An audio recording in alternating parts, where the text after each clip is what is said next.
네, 여러분 안녕하세요. 사이클 컨텐츠 박초로 프로입니다. 제가 좀 우연히 좋은 기회가 있어서 여기 스캇 에딕트 RC 이바이크를 타봤는데요.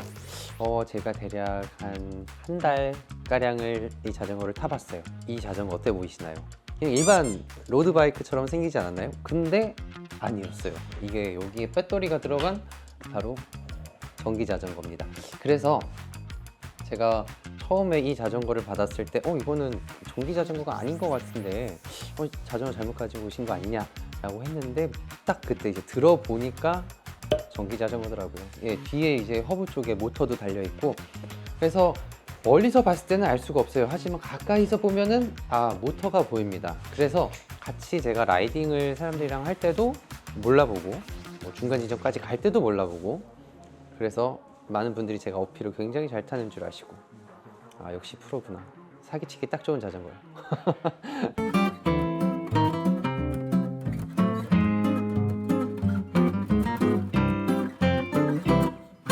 제가 이 자전거를 타고 느껴본 바를 좀 간단하게 리뷰를 좀 해드리도록 하겠습니다. 자전거 자체는 구성이 너무 좋아요. 카본 프레임, 카본 휠셋, 울테그라의 DI2 너무 좋은 구성을 가지고 있고, 또 아무래도 스캇에서 만들었다 보니까 스캇의 어떤 그 기술력이 확실히 느껴지는 그런 자전거였습니다. 탄성, 반응성, 여러모로 어떤 기암급 자전거에 가깝다라고 말씀드릴 수 있고요. 그리고 이제 전기에 대한 이거를 좀 얘기를 해드리자면, 자전거가 속도 리밋이 25km까지 걸려 있습니다. 근데 25km라는 속도는 느린 속도는 아닌데 또 그렇다고 빠른 속도는 아니에요. 이 자전거를 타시는 분들, 로드를 타시는 분들한테는 보통은 30km 정도로 타는 게 좀 운동이 된다라고 생각들을 하시는 그 평균적인 시속이 30km대입니다. 그렇다 보니까 평지에서는 제가 라이딩을 할 때 제 힘으로 달려야 되니까 버거운 부분도 있었는데, 살짝 언덕이 나오거나 아니면 좀 급경사가 나오거나 이럴 때는 모터가 이렇게 밀어주니까 너무 편했습니다.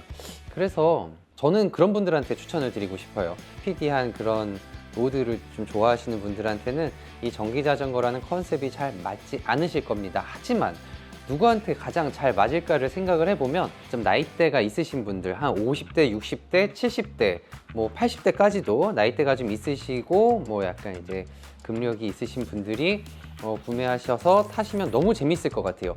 그리고 MTB 타시는 MTB 아재분들도 굉장히 재밌게 타실 수 있을 것 같은 게, 어차피 천천히 타시잖아요. 어차피 천천히 타시고 나는 좀 체력이 좀 안 돼, 그래서 이 자전거를 구매하고 같이 좀 어울리고 싶어 하시면 최고의 자전거입니다. 정말 최고의 자전거예요. 그리고 자전거가 일단 너무 깔끔해 보이니까 이게 전기 자전거인지도 모르겠고 그냥 일반 자전거 같은데 저 양반은 아니면 저 영감은 자전거 엄청 잘 타네 라는 얘기를 분명히 들으실 거예요. 그만큼 제가 이 자전거 굉장히 추천드립니다. 너무 재밌어요.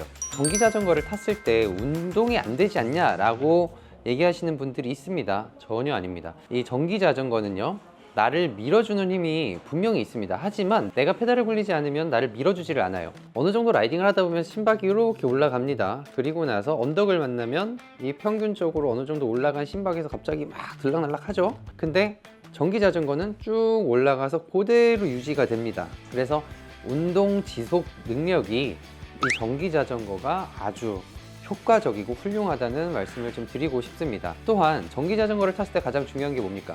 바로 거리입니다. 내가 얼마만큼 갈 수 있을지. 자, 만약에 자전거를 타고 멀리 간다고 생각을 해봐요. 반환점부터 만약에 배터리가 떨어져 버리면은 그저 무거운 자전거를 타고 복귀하시는 방법밖에 없는 거잖아요. 그런데 이 자전거 같은 경우에는 평지에서 25km까지는 보조를 좀 해주는데 그 이상부터는 보조를 안 해주죠. 그리고 운동이라는 걸 좀 하셔야 되니까 평지에서는 모터를 끄셔도 되고 모터를 아주 기본 단계로 세팅하셔서 라이딩을 하시다가 언덕이 나오면 언덕에서 조금 파워 있게 쓰시고 그거를 좀 유연하게 사용하실 수 있습니다. 그렇게 사용을 하신다면 100km 이상 라이딩을 하실 수 있을 거라고 생각합니다. 제가 이 자전거 80km 정도를 제가 타봤는데 배터리가 남아 있더라고요. 그래서 나이대가 있으신 분들이 충분히 자전거를 타고 배터리를 남겨서 오실 수도 있겠다라는 생각이 들었고요. 그리고 시중에 요새 여기 모터 시스템이 말레 거를 사용합니다. 말레가 워낙에 요새 이런 전동 모터라든지 배터리 이런 시스템이 되게 잘 돼 있다 보니까 여러 자전거 업체들이 채용을 하고 있어요. 요새 이제 이런 전기 자전거, 전기 로드 자전거, 전기 하이브리드 자전거 이런 자전거들이 워낙 이 구성 자체가 좋게 나오다 보니까 이제 소비자분들의 선택지도 많아졌습니다.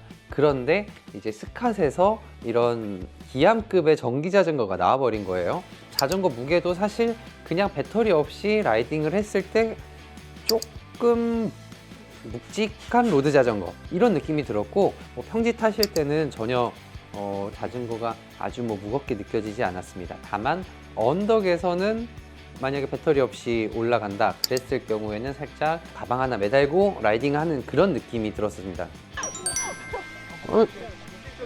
이질적인 느낌 나죠? 뭔가 뒤에서 밀어주는 느낌. 밀어받는 느낌. 아, 이거? 신기하다. 그 밟을 때 그냥 저절로 약간 뒤에서 이렇게 밀어줘요. 비싸게 밀리는 느낌.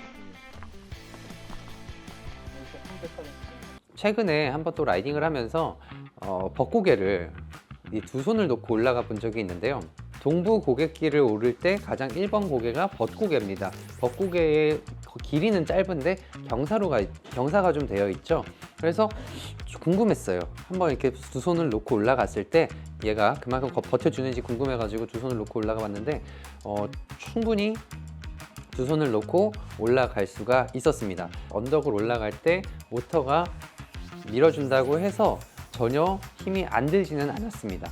네, 제가 힘을 어느 정도는 써줘야 된다는 거, 뭐 50%든 뭐 아니면 뭐 한 30%든 힘을 써줘야 이 모터가 나를 밀어준다. 이 점에 대해서는 꼭 알고 참고하셨으면 좋겠습니다. 제가 뭐 이 자전거를 판매하는 사람은 아닙니다. 전 정말 순수하게 이 자전거를 테스트를 했고, 최근에 이제 바이크와 매거진에서 자전거 테스트를 요청을 해주셔가지고 제가 그쪽에 이제 원고도 기고를 해드렸습니다. 그런데 제가 그냥 개인적으로 리뷰 영상을 남기는 겁니다. 그래서 이 자전거를 고민 중이시거나 구매 예정이신 분들에게는 좀 도움이 되셨으면 좋겠습니다. 네. 자, 저는 이 자전거 너무 재밌게 탔고요. 여러분들도 한번 고민하셔서 요즘 트렌드에 맞게 이런 전기 자전거 한번 구매해 보시는 것도 한번 고려해 보시길 바라겠습니다. 네, 지금까지 박철호 프로였습니다. 감사합니다.